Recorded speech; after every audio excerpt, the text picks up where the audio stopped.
لكم مفاجأة بعد أغنية بتهون. جيت بتجاب الفيديو كليب لأعملكم الشو كلياته اليوم على مسرح قرطاج، وإن شاء الله تكون ليلة حلوة.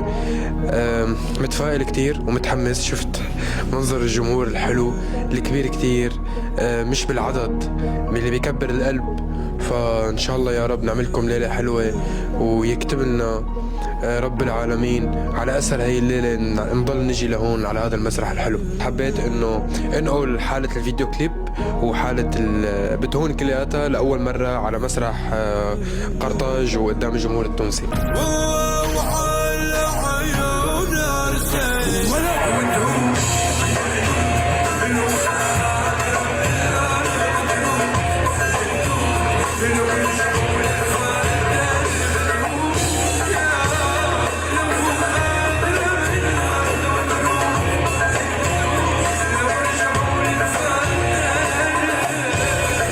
بحبكم برشا برشا. مبسوط انه انتو جمهور مميز وبتقدروا الفن، وهذا شرف لإلي اني واقف قدامكم.